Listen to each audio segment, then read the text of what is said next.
नमस्कार, मैं पंकज प्रसून। दोस्तों, बिहार की राजनीति अब धीरे धीरे गरमाने लगी है। बिहार विधानसभा के सत्र के बाद जो क्षेत्रीय दल हैं वो चुनावी मोड में आ गए और संसद सत्र के बाद अब तो भारतीय जनता पार्टी भी बिल्कुल बिहार पर फोकस कर रही है। धीरे धीरे प्रशांत किशोर का कवरेज कम हो रहा है और अब जो मुख्य मुकाबला है एनडीए और महागठबंधन, मीडिया में धीरे धीरे उसका कवरेज बढ़ रहा है। बिहार की राजनीति करवट लेने लगी है और इसी करवट बदलती राजनीति में आज एक बड़ा धमाका हुआ। धमाका ये कि राष्ट्रीय जनता दल के एक वरिष्ठ नेता हैं, नाम है अब्दुल बारी सिद्दीकी। दरभंगा में वो राहुल गांधी के प्रोग्राम को आयोजित करने के लिए एक बैठक कर रहे थे कि राहुल गांधी दरभंगा आएंगे तो हमें क्या क्या करना है। मुसलमानों की भीड़ थी और अब्दुल बारी सिद्दीकी ने एक बयान दे डाला। अपने बयान में उन्होंने यह कहा, मुसलमानों को समझा रहे हैं अब्दुल बारी सिद्दीकी, यह समझा रहे हैं कि हमें हिंदुओं को समझाना होगा, उन्हें सेकुलरिज्म के बारे में और बताना होगा। अब्दुल बारी सिद्दीकी हिंदुओं को सेकुलरिज्म के बारे में बताएंगे या फिर वो कह रहे होंगे कि मुसलमान इस देश के हिंदुओं के सेकुलरिज्म के बारे में जानकारी देंगे, समझाएंगे। इतना ही नहीं, अब्दुल बारी सिद्दीकी ने यह कह दिया कि हमें बड़े दुश्मन को हराने के लिए छोटे दुश्मन से हाथ मिलाना पड़ेगा। अब यह बड़ा दुश्मन कौन और छोटा दुश्मन कौन, आप समझिए। अब्दुल बारी सिद्दीकी ने कहा कि हमें हिंदुओं को अपने साथ लाना होगा, वैसे हिंदुओं को कि जो कि राष्ट्रवादी नहीं है या फिर जो बीजेपी वाले नहीं है, संघ वाले नहीं है। क्या अब्दुल बारी सिद्दीकी ने इस तरह के हिंदुओं को छोटा दुश्मन कहा है? क्योंकि बड़ा दुश्मन कौन है वो हर किसी को पता है कि वो बीजेपी वाले हिंदुओं को या फिर संघ से जुड़े लोगों को, राष्ट्रवादी लोगों को, इस तरह के लोगों के बारे में कह रहे होंगे बड़ा दुश्मन।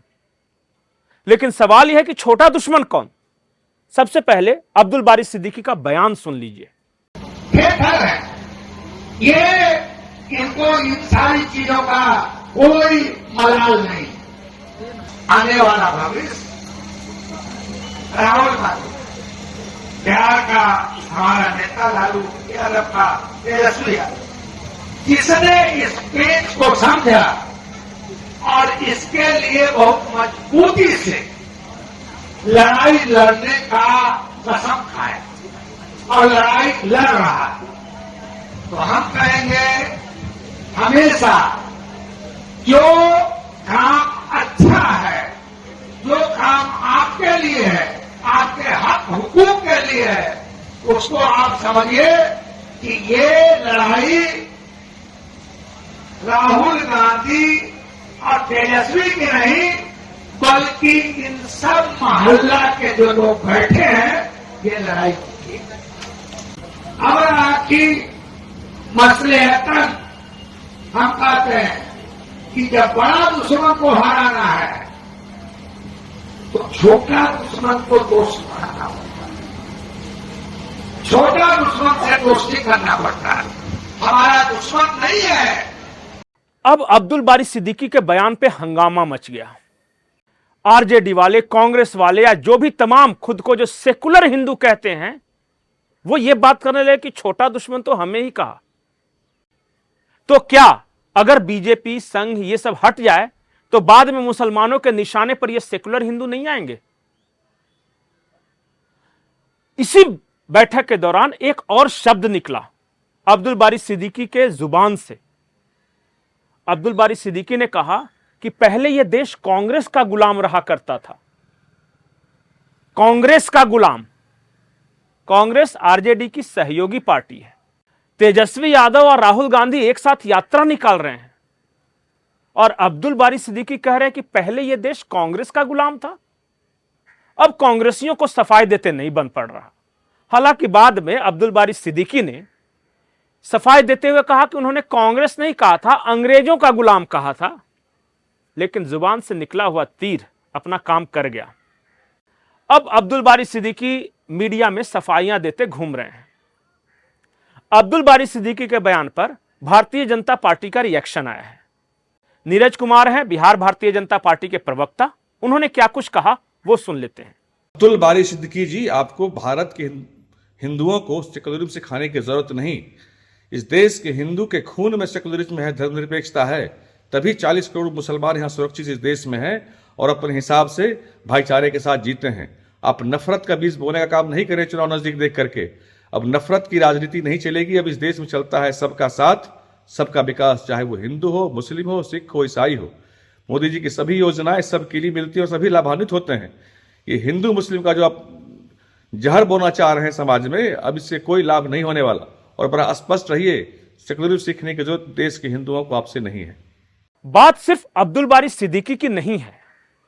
मैंने आपको कहा कि बिहार की राजनीति करवट ले रही है, बदल रही है, और इस बदलते राजनीति में एक एंगल पप्पू यादव और तेजस्वी यादव का भी है।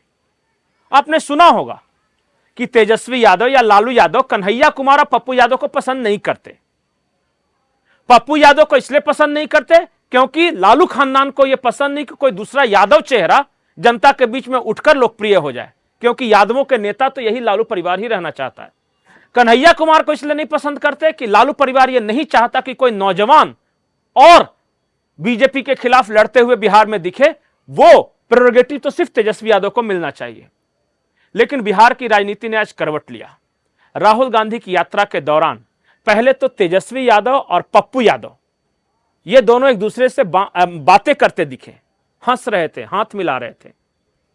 पर आश्चर्य, घोर आश्चर्य, जिस पप्पू यादव को हराने के लिए तेजस्वी यादव ने पूर्णिया में बाकायदा कैंप किया था, उसी पूर्णिया की धरती पर खड़े होकर पप्पू यादव तेजस्वी की तारीफ कर रहे थे। और तारीफ भी ऐसी ऐसी नहीं, जननायक तेजस्वी, और भी पता नहीं क्या कुछ कह रहे थे पप्पू यादव, आप खुद सुन लें। अस्सलाम वालेकुम, जय भीम, नमो बुद्धाय। क्रांति के प्रतीक नफरत और आतंक को मिटाने का नाम क्या है? आपकी उम्मीद कौन है? आपका विश्वास कौन है? आपका सपना कौन है? इंसानियत का पैगाम कौन है? मोहब्बत का दूत कौन है? क्रांतिवीर और कर्मवीर कौन है? अरे मोदी जी, हमारे जननायक आदरणीय तेजस्वी यादव जी, मैं अपने भाई जो लगातार आपसे संघर्ष करते रहे, बिहार की एक उम्मीद तेजस्वी जी आपके बीच है। हमारे बड़े नेता, क्रांतिकारी नेता जो गरीबों के दर्द और आवाज को जानते हैं, दीपंकर भाई, हमारे मुकेश बाबू, हमारे आदरणीय, कभी कांग्रेस ने भोला पासवान शास्त्री को मुख्यमंत्री बनाया था, कभी जगजीवन राम को, वीरा कुमार को देश के ऊंचाई पर पहुंचाया, और इस बार राजेश राम को उन्होंने अध्यक्ष बनाया। शकील अहमद जी, माननीय विधायक, मैं अब कुछ नहीं कहूंगा। कुल मिलाकर कहानी यह है कि सियासत मौके का खेल है। यहां कोई दुश्मन या दोस्त नहीं होता, बस हर किसी को मौके की तलाश रहती है, सत्ता में आने की या सत्ता के नजदीक आने की। पप्पू यादव लगातार कोशिश कर रहे थे कि किसी तरह कांग्रेस में उनकी एंट्री हो जाए, और उस एंट्री में बाधा बने हुए थे तेजस्वी यादव। आज पप्पू यादव ने तेजस्वी यादव की तारीफ कर उस बाधा को कम किया है। हो सकता है कि अब पप्पू यादव की कांग्रेस में एंट्री हो जाए। हो सकता है कि अगले विधानसभा चुनाव में पप्पू यादव खुलकर कांग्रेस और तेजस्वी का प्रचार करें। और हो तो यह भी सकता है कि अगले लोकसभा चुनाव में पप्पू यादव के खिलाफ कम से कम आरजेडी अपना कैंडिडेट नहीं देगी। लंबे अरसे बाद पप्पू यादव और लालू परिवार के बीच नजदीकियां बढ़ती दिखाई दे रही हैं। इसलिए मैंने कहा, बिहार की राजनीति करवट ले रही है।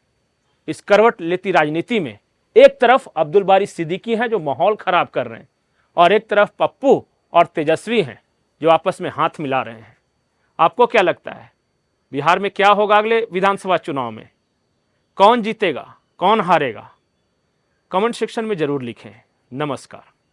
बेटी लंदन स्कूल ऑफ इकोनॉमिक्स से पास आउट कर चुकी है। तो जो देश का माहौल है, अब आप कहिएगा भाई आप तो खुद हो यहाँ। तो हमने कहा अपने बेटा बेटी को कि नौकरी कर लो उधर ही, अगर सिटीजनशिप भी मिले तो ले लेना। अब इंडिया में माहौल नहीं रह गया, तुम लोग झेल पाओगे या नहीं झेल पाओगे। ये बात हो सकता है, आप समझ सकते हैं कि कितनी तकलीफ से आदमी ये बात अपने बाल बच्चों को कहेगा कि अपना मातृ वतन, अपनी मातृभूमि को छोड़। ये दौर आ गया है।